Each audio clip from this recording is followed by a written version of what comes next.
कहानी का शीर्षक है सैनिक की सुहागन। आंगन में तुलसी जी के पीढ़े पर लगी धूप बत्ती की खुशबू ने पूरे घर को महका दिया था। मिहिका अभी अभी पूजा करके रसोई घर में गई ही थी कि दादी माँ ने रोज की तरह चिल्लाना शुरू कर दिया था। अरे ओ महका, पूजा पाठ का ढकोसला खत्म हो गया हो तो चाय मिलेगी कि नहीं? ऐसे भी कौन सा सुख दिया है भगवान ने मेरे हंसते खेलते परिवार की सारी खुशियाँ छीन ली। बोलते हुए दादी माँ तुलसी देवी ने गुस्से से अपनी भौहें सिकोड़ते हुए कहा। मिहिका ने रसोई घर में से झाँक कर मुस्कुराते हुए कहा, चाय बन गई है मेरी प्यारी दादी माँ, अभी लाती हूँ आपकी अदरक तुलसी वाली चाय। अरे अरे दादी माँ, माफ़ करना, आपका नाम ले दिया मैंने फिर से, मिहिका ने हंसते हुए कहा।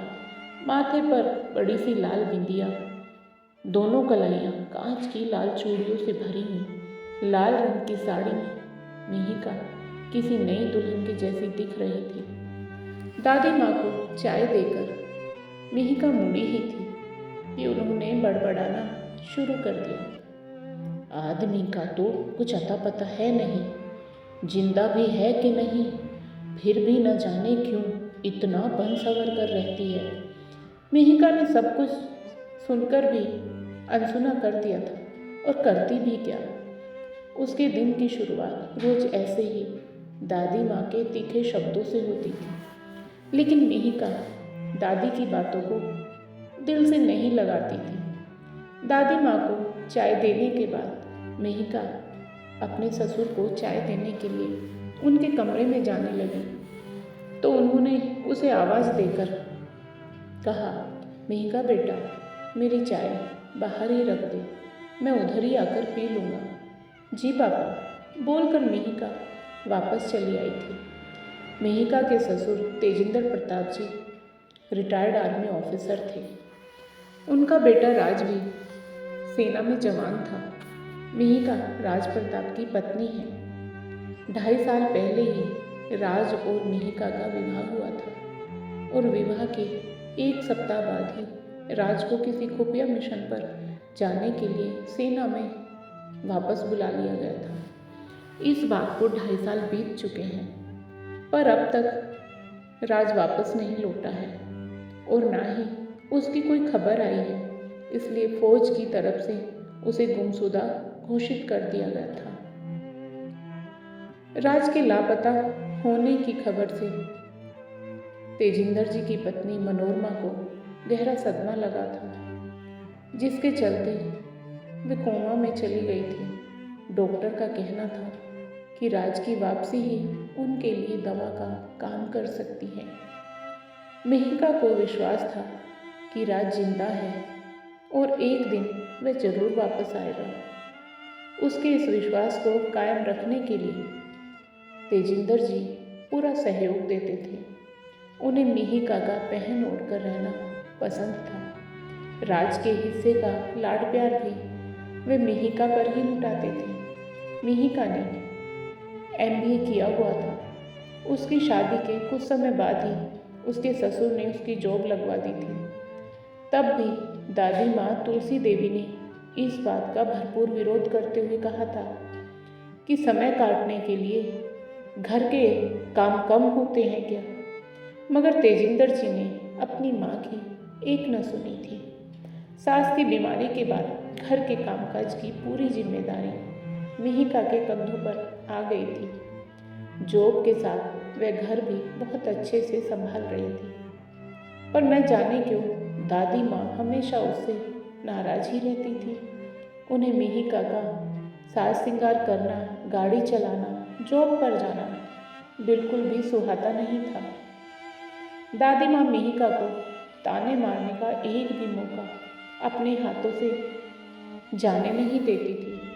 समय बीतता जा रहा था। राज की माँ की तबीयत में कोई सुधार नहीं था। इस बीच मिहिका के माता पिता कई बार उसे अपने घर साथ ले जाने के लिए आए, मगर हर बार उन्हें खाली हाथ ही लौटना पड़ा। मिहिका का कहना था कि राज की अनुपस्थिति में वह कहीं नहीं जाएगी। राज यहाँ नहीं है तो घर की और मम्मी जी, पापा जी, दादी माँ की जिम्मेदारी मेरे ऊपर है, और फिर यदि राज वापस आएगा तो मुझे यहाँ न पाकर परेशान होगा। ये मेरा परिवार है, अब ससुराल ही मेरा मायका भी है। तेजिंदर जी को मिहिका की ऐसी सोच और समझदारी पर बहुत गर्व होता था। एक दिन तेजिंदर जी के करीबी दोस्त कर्नल नीलेश बख्शी आए और बोले, तेज, मैं एक प्रस्ताव लेकर तेरे पास आया हूँ। कैसा प्रस्ताव नीलू? तेजिंदर जी ने पूछा। तेज, मिहिका के बारे में सोच, तू समझ रहा है ना मेरी बात? इसके बाद उन दोनों दोस्तों ने बहुत देर तक साथ में समय बिताया और बहुत सारी बातें की। फिर कर्नल बख्शी जाते जाते बोले, मुझे तेरे जवाब का इंतजार रहेगा तेज। कर्नल बख्शी के जाने के बाद तेजिंदर जी काफी दिन तक किसी गहरी सोच में डूबे रहे। मिहिका ने कई बार पूछने की कोशिश की, पर उन्होंने चिंता की कोई बात नहीं है बोलकर उसे टाल दिया।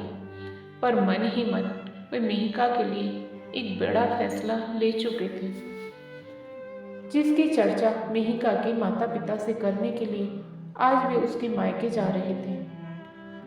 मिहिका इस बात से पूरी तरह बेखबर थी। मिहिका के जॉब पर जाते ही तेजिंदर जी घर से निकल गए थे।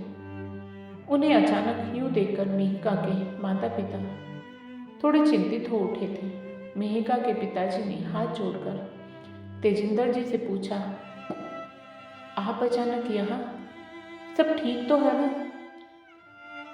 मीहू ने तो कुछ नहीं कर दिया?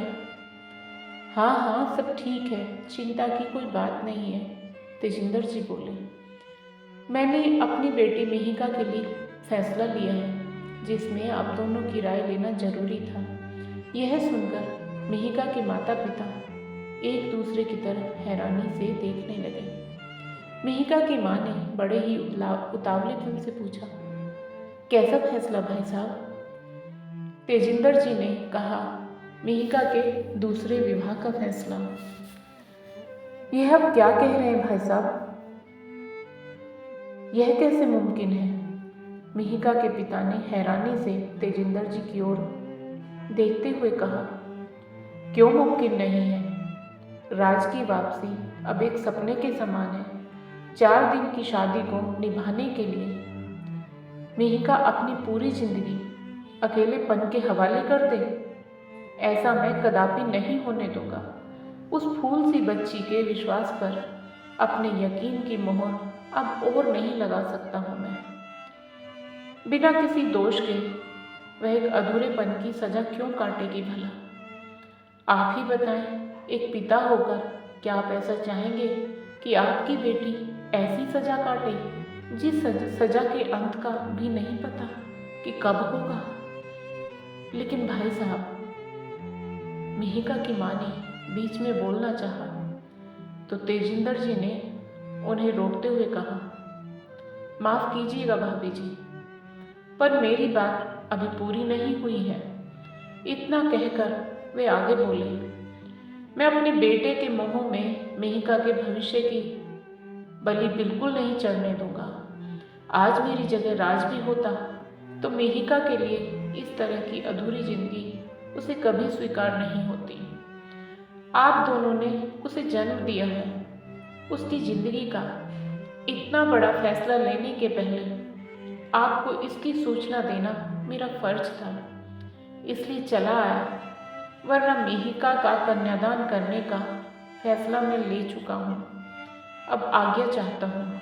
तेजिंदर जी के जाने के बाद मिहिका के माता पिता बहुत देर तक सोचते रहे कि वे अपनी बेटी के भविष्य के बारे में इतनी गहराई से नहीं सोच पाए, पर तेजिंदर जी ने जैसे लोगों बहू को बेटी जगह रखकर अपनी सोच को कितना बड़ा किया हुआ है। मिहिका के दूसरे ब्याह के बारे में सोचते समय राज का चेहरा न जाने कितनी बार उनकी आंखों के सामने घूमा होगा। मिहिका के मायके से लौटने के बाद तेजिंदर जी अपने कमरे से बाहर नहीं आए थे। मिहिका शाम को चाय लेकर उनके कमरे में चली गई थी। चाय का कप टेबल पर रखते हुए उसने पूछा, क्या हुआ पापा, तबीयत ठीक नहीं है क्या आपकी? सब ठीक है बेटा, उन्होंने जवाब दिया और कहा, आ थोड़ी देर मेरे पास बैठ, तुझसे कुछ बात करनी है। जी पापा, बोलकर मिहिका उनके पास बैठ गई। तेजिंदर जी ने एक गहरी सांस ली और बोलना शुरू किया। बेटा, राज की गैर मौजूदगी में तूने इस घर की जिम्मेदारियों के साथ साथ हम सबको भी बहुत अच्छे से संभाला है। अपने छोटे बड़े हर फर्ज को तूने प्यार और अपनेपन से निभाया है। इतना ही नहीं, अपनी दादी माँ के रूखे बर्ताव के बाद भी तू कभी उनकी सेवा करने से पीछे नहीं हटी। सदैव उनका काम मुस्कुराकर किया। अगर मैं यह कहूँ कि राज की कमी तूने कभी महसूस ही नहीं होने दी तो यह गलत नहीं होगा। पर अब नहीं बेटा, मैं चाहता हूँ कि राज की चंद यादों का जो दायरा तूने अपने आसपास बना रखा है उसे तोड़कर तू बाहर निकले और जिंदगी में आगे बढ़े। मिहिका ने कहा, आज अचानक ऐसी बातें क्यों कर रहे हैं पापा आप? कुछ हुआ है क्या? राज की कोई खबर आई है क्या? बोलिए ना पापा, क्या हुआ है? मिहिका बेचैन हो उठी थी। तेजिंदर जी ने भरे हुए गले से कहा, कोई खबर नहीं आई राज की और ना ही आएगी। उसकी वापसी की उम्मीद अब छोड़नी होगी हमें। मिहिका जोर से चिल्लाते हुए बोली, नहीं पापा, ऐसा मत कहिए। इतने साल से पति के बिछड़ने का दर्द जो उसने अपने अंदर दबा कर रखा था वह आज आंसुओं की धार के साथ बहता जा रहा था। तेजिंदर जी ने मिहिका के सिर पर हाथ फेरते हुए कहा, आज ये लाचार और बेबस पिता तुझसे कुछ मांगना चाहता है। बेटा, मना मत करना। बहुत सोच समझ कर मैंने तेरा कन्यादान करने का फैसला लिया है। मिहिका ने चौंकते हुए कहा, पापा, आप ये क्या कह रहे हैं? आप भी? यह कहकर वह कमरे से बाहर जाते जाते रुकी और बोली, आप गलत कह रहे हैं पापा। यदि राज की कमी मैं पूरी कर पाती तो मम्मी आज अस्पताल में कोमा में न होती, दादी माँ को मुझसे इतनी नफरत न होती और आज आप मुझे इस घर से विदा करने की बात नहीं करते। ऐसा बोलकर वह तेजी से कमरे से बाहर निकल गई। मिहिका के जाने के बाद तेजिंदर जी सोच में पड़ गए थे कि आप भी से मिहिका का क्या मतलब था। इस बात को 8 दिन बीत चुके थे। तेजिंदर जी अपने फैसले पर अटल थे। उनके इस फैसले से दादी माँ बहुत नाराज थी और दादी माँ ने उनसे बात करना बंद कर दिया था, पर उन्होंने हार नहीं मानी थी। तेजिंदर जी एक बार फिर मिहिका को समझाने की उम्मीद से उसके ऑफिस ही पहुंच गए थे। उन्हें देखते ही मिहिका ने कहा, अरे पापा, आप यहाँ कैसे? कुछ जरूरी काम था क्या? कुछ नहीं बेटा, शाम की सैर के लिए निकला था। तेरा ऑफिस पास में ही है तो सोचा तुझे देख लेता हूँ। तेरा काम खत्म हो गया होगा तो साथ में घर चलेंगे। मिहिका ने कहा, पापा, मुझे थोड़ा समय और लगेगा। ठीक है बेटा। तेजिंदर जी बोले, मैं बाहर तेरा इंतजार करता हूँ, आ जाना। कुछ ही देर अपना काम पूरा करने के बाद मिहिका अपनी कार लेकर बाहर आ गई। तेजिंदर जी ने उससे कहा, आज मैं गाड़ी चलाता हूँ। कार चलाते हुए तेजिंदर जी ने फिर अपनी बात शुरू की और मिहिका से कहा, तूने मेरी बात का कोई जवाब नहीं दिया बेटा, और उस दिन तूने आप भी ऐसा क्यों कहा था? मिहिका ने कहा, राज ने मिशन पर जाने से पहले मुझे कसम दी थी कि अगर वह वापस नहीं लौटा तो मैं उसके इंतजार में अपनी पूरी जिंदगी नहीं निकालूंगी और एक नई शुरुआत करूंगी। उस दिन आपने भी वही बात कह दी। आप ही की तरह शायद वह भी मुझे अपने से दूर करना चाहता था। तेजिंदर जी को इस बात की बहुत खुशी हो रही थी कि राज के बारे में उनकी सोच गलत नहीं थी। वह भी मिहिका के लिए इस तरह की अधूरी जिंदगी नहीं चाहता था। तेजिंदर जी अपने फैसले पर अब और ज़्यादा मजबूत हो गए थे। उन्होंने बात को आगे बढ़ाते हुए कहा, तुझे याद है कुछ दिन पहले कर्नल बख्शी अपने घर आए थे। वे अपने बेटे अभिनव के लिए तेरा हाथ मांगने आए थे। अभिनव की पहली पत्नी का शादी के 4 महीने बाद ही देहांत हो गया था। वह अमेरिका में बहुत बड़ी कंपनी में काम करता है। वह अभी यहीं इंडिया में है और कुछ दिन में वापस जाने वाला है, इसलिए उन्हें शादी की जल्दी है। कर्नल बख्शी को मैं बहुत सालों से जानता हूँ। वे बेहद सुलझे हुए और समझदार लोग हैं। तू बहुत खुश रहेगी वहाँ, और तुझे तो अभिनव के साथ अमेरिका में ही रहना होगा। इस रिश्ते के लिए हाँ कर दे बेटा, तेजिंदर जी ने जोर देते हुए मिहिका से कहा। मिहिका ने जवाब दिया, मुझे नहीं पता था पापा कि आपके लाड प्यार का कर्ज मुझे एक दिन आपसे दूर जाकर चुकाना पड़ेगा। तेजिंदर जी ने मिहिका और अभिनव का रिश्ता तय कर दिया। मिहिका के माता पिता को भी खबर कर दी गई। शादी का दिन आ चुका था। बंगले की सजावट तेजिंदर जी ने मिहिका की पसंद के रजनीगंधा और लाल गुलाब के फूलों से कराई थी। बारात जैसे ही बंगले के सामने पहुंची तो तेजिंदर जी ने सभी का स्वागत किया।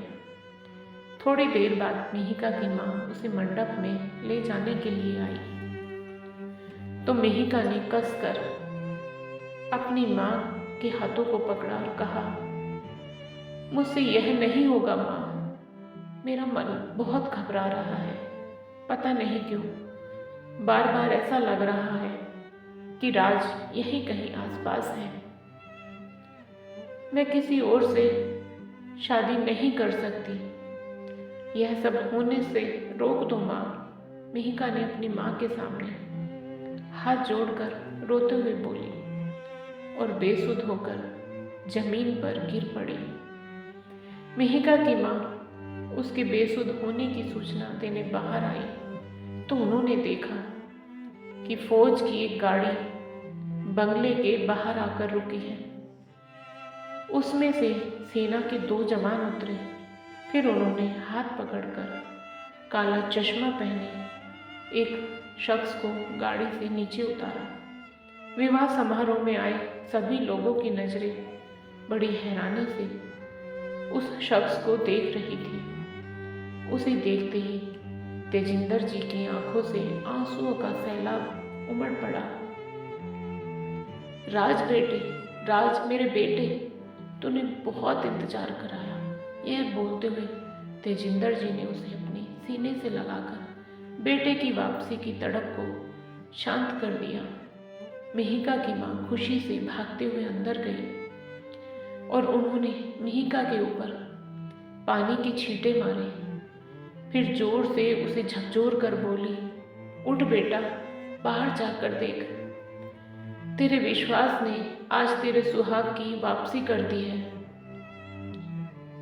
मिहिका सभी मर्यादाओं को लांघ कर गिरती पड़ती भागते हुए बाहर गई और राज से जा लिपटी और फूट फूट कर रोते हुए बोली, आखिर आपने मेरे विश्वास की लाज रख ही ली राज। शोरगुल की आवाज़ से दादी माँ भी बाहर आ गई थी और राज को देखकर अपने आंसुओं के बहाव को रोक नहीं पाई थी।